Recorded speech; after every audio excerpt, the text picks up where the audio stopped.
سلام، من رضام و اینجا جنگل بلیرون توی استان مازندران 7 فروردین 1404 و قراره با هم دیگه یه طبیعتگردی و جنگلگردی رو داشته باشیم. خیلی خوشحال میشم اگه تا آخر این ویدیو در کنار من باشید. امیدوارم که بتونم لحظات قشنگی رو برای شما برمقام بیارم.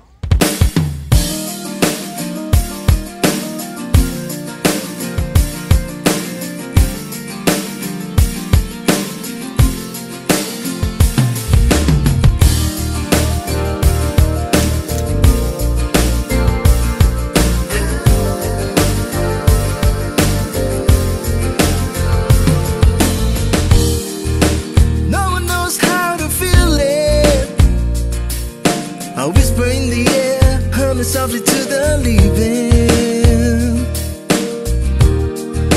I see a flame inside me.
از همون اول که اومدم اینجا اون بر رودخونه خیلی برام قشنگ کرد. بعد هی طول این رودخونه رو اومدم گفتم بلکه یه جای باریک بشه بتونم بدون اینکه مجبور باشه کفشو در بیارم و اینا بتونم رد بشم، ولی دیدم فایده نداره. اون بر واقعا قشنگ‌تره و منم هی دارم نگاه میکنم دیدم فایده نداره دیگه. از این رودخونه رد میشیم میایم اینجا و میخوام برم اون بالا. خیلی به نظرم قشنگه. هر چقدر مقاومت کردم که راه دیگه پیدا کنم مثل اینکه نمیشه. بعد بریم. قصه در آوردن این کفشا و رد شدن از اینجا و خیس شدن و اون ور دوباره پوشیدنشون واقعا برام عذاب آوره، ولی چاره ای نیست. بدین شکل کفشا رو سعی کردیم با بندش گره بزنیم. یه ذرم کیف خاکی ماکی شد و دیگه آماده ایم که بزنیم به دل این آبه. یه چیزی رو همینجا بگم، واقعا پشیمونم. آبش خیلی سرده، خیلی سردتر از چیزی که فکر می‌کردم و اصلا تعادل نداره اینجا. هر لحظه ممکنه یه ذره دیگه از بیشتر نمونده و همین که بریم بالا یک گاو خوشگل اونجا منتظر ماست. هیچ ایده ای ندارم که امکانش هست این گاوا شاخ بزنن بهم یا نه، ولی به این نتیجه رسیدم که تنها چالش من این گاوا نیستن، اینه که اینجا انقدر شیبش بالاه، شیبش زیاده که من فکر می‌کردم خیلی راحت میتونم برم بالا. الان این گاوام نمیتونم برم بالا، چه برسه به من. ولی حداقل بریم خودشونو ببین. یه گاو عزیز که اینجاست، یه گاو دقیقاً این پشته که باید بریم بالا تا ببینیمش دیگه. ان شاءالله که ما با شما کاری نداریم، شما با ما کاری نداری دیگه. بذار ببینیم واکنششون چیه.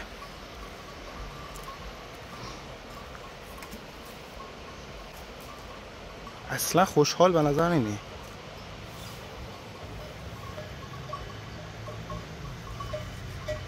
تعدادشون زیاده.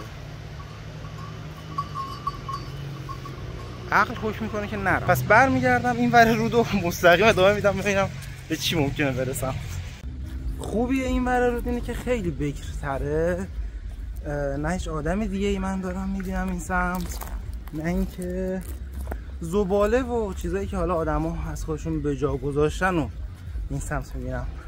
به نظرم ارزشش رو داشت الان که فکر میکنم، چون مثلا سختی از اون روز رد شدن یه چند دقیقه بود که حالا رد شد، ولی آرامشی که این ور داره رو دوست دارم. خیلی قشنگتره، خیلی باحاله.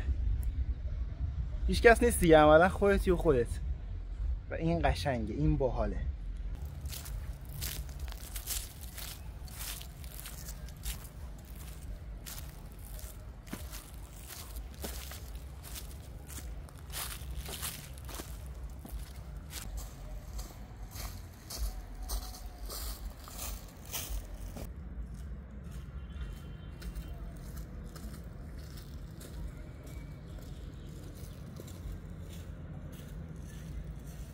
نمیدونم چرا نسبت به این بالا رفتن این قسمت جنگل یه حس ترسی دارم.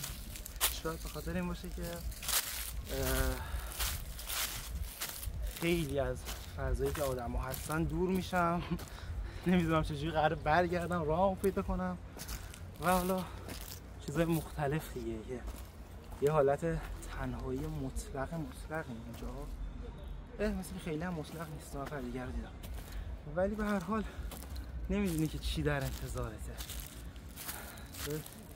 قشنگ و باحالی در انتظارم، ولی خودم حس میکنم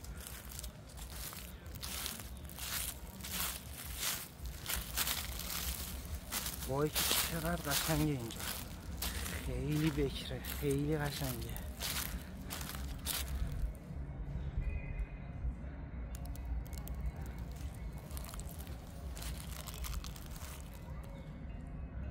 یه جورایی عاشق اینم که هیچ ایده ای ندارم کجام و همینجور دارم مستقیم میرم.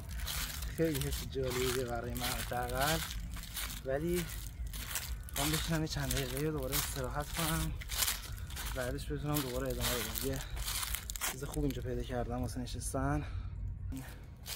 کنده بشینیم، از این فضا لذت ببریم، یه چیزی بخوریم و دوباره حرکت کنیم.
من همیشه آدمی بودم که کلا گشتن و مثلا اینا رو دوست داشتم، حتی مثلا توی شهر، یعنی مثلا یه شهر جدیدی هم میرفتیم همینجوری راه میافتادم سمتی میرفتم میچرخیدم تو خیابوناش نگاه میکردم قشنگیاش و اینا، بعد با گوگل مپ مثلا راهمو خیلی راحت پیدا میکردم دیگه، اگه خیلی مثلا پرپیش و خم بود.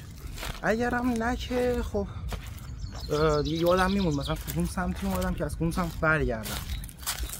ولی توی جنگل یه چیزی که جالبه اینه که اصلا چیزی به اسم کوچه و اینجور چیزا که مثلا وجود نداره، و چیزی هم به اسم این که مثلا گوگل مپ بزنم وجود نداره، چون عملا اینجا اصلا آنتنی نیستش، هیچی آنتن نمیده، اینترنت آنتن نمیده، تماس آنتن نمیده و فقط دارم با تجسم خودم به این فکر میکنم که مثلا من چه مسیری رو اومدم و چجوری باید برگردم که مثلا مخالف اون مسیر باشه دارم پیش میرم.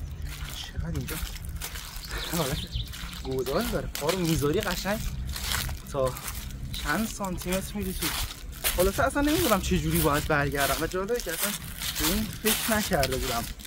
نمیدونم بقیه مثلا طبیعتگردا و اینا که میرن جاهایی که به اصطلاح بیراه هست با قطب نما راهشون رو پیدا میکنن و از وسیله دیگه‌ای مثلا استفاده میکنن و سعی میکنن مثلا حواسشون باشه کدوم وری میان که بعدا بتونن همون راهو برگردن. هیچ ایده‌ای ندارم ولی حس جالبی همیشه دوست داشتم مثلا خیلی جورایی گم بشم. خیلی حال میده که مثلا طبیعت گم بشی بعد بخوای کلی مثلا بگردی راهتو پیدا کنی و همینجوری بری دیگه. این همینجوری بری و اینکه مثلا یه جایی باشه که وسعت زیادی داشته باشه رو من خودم همیشه دوست داشتم. یه لذت خاصی بهم میده اینکه فضا بزرگ باشه، یعنی همینجوری هر چقدر نگاه کنی انتها نداشته باشه. به خاطر همین جاهایی مثل جنگل، مثل دریا، مثل کویر رو خیلی دوست دارم.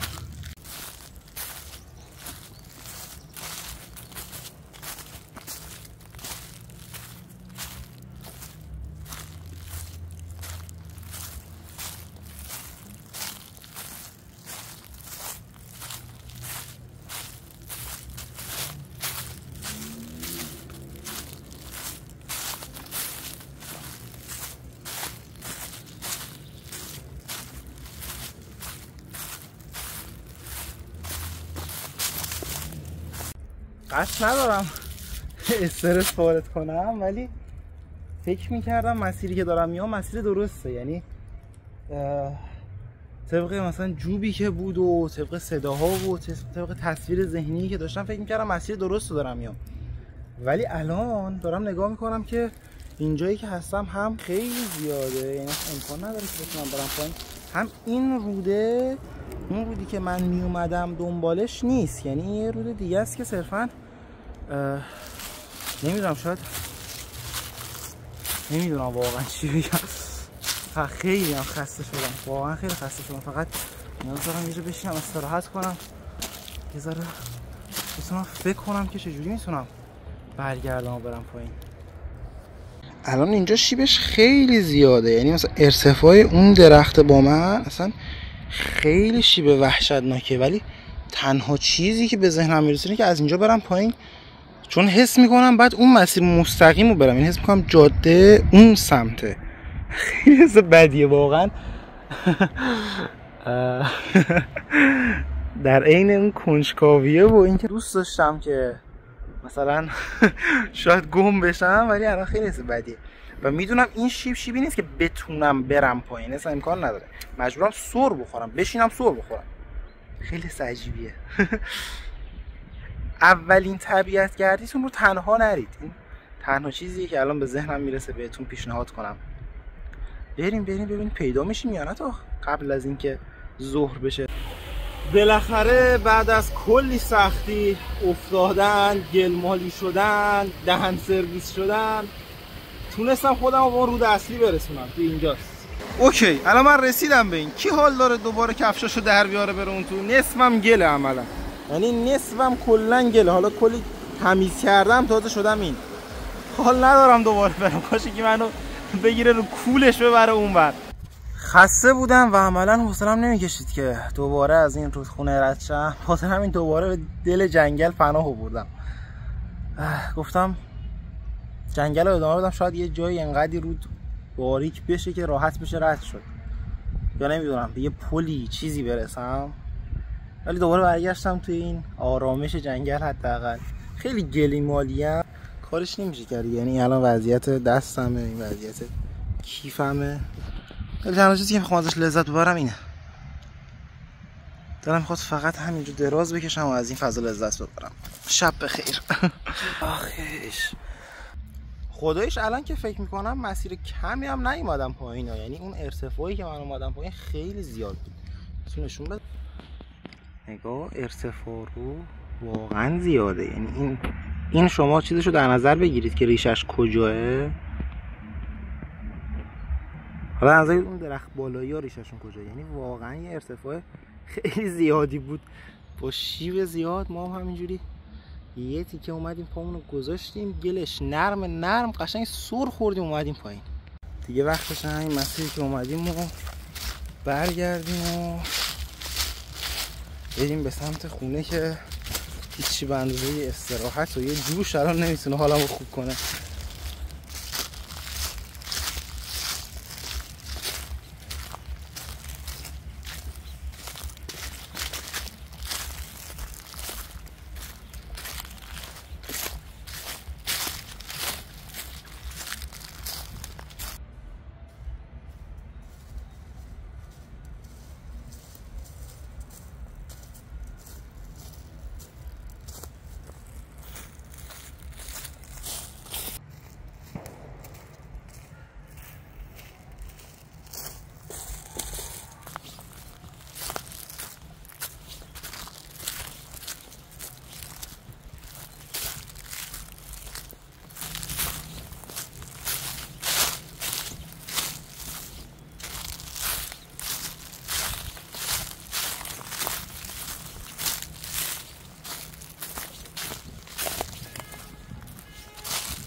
متاسفانه من دوباره به این رود بزرگ برخوردم و باز یا باید ازش رد شم یا باید اینو برم بالا ببینم از بالا به کجا میرسم، که واقعا دلم نمیخواد کفشمو در بیارم دوباره برم تو آب.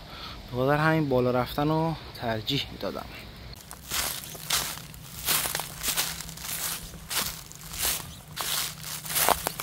به مرحله پذیرش رسیدم. واقعا هیچ راهی نداره به جز اینکه دوباره برم تو آب. الانم دیگه این روده رو باید رد کنیم، چاره‌ای نداریم. الان که به آخر این طبیعت‌گردی و این سفر رسیدم، صادقانه اصلا از هیچ کدوم از کارهایی که کردم پشیمون نیستم. تجربه‌های خیلی قشنگ و جالبی بود و این طبیعت خوشگلی که پشت سرم می‌بینید و تو کل ویدیو دیدید واقعا ارزش همه چی رو داشت. ارزش وقتش، انرژیش، خستگیش و خیلی برام لذت بخش بود. مرسی که تا اینجا ویدیو با من همراه بودید. امیدوارم که برای شما هم خیلی این ویدیو حس خوب به ارمغان آورده باشه. امیدوارم که خودتون قشنگترین جاهای دنیا رو بگردید و ببینید و لذت ببرید.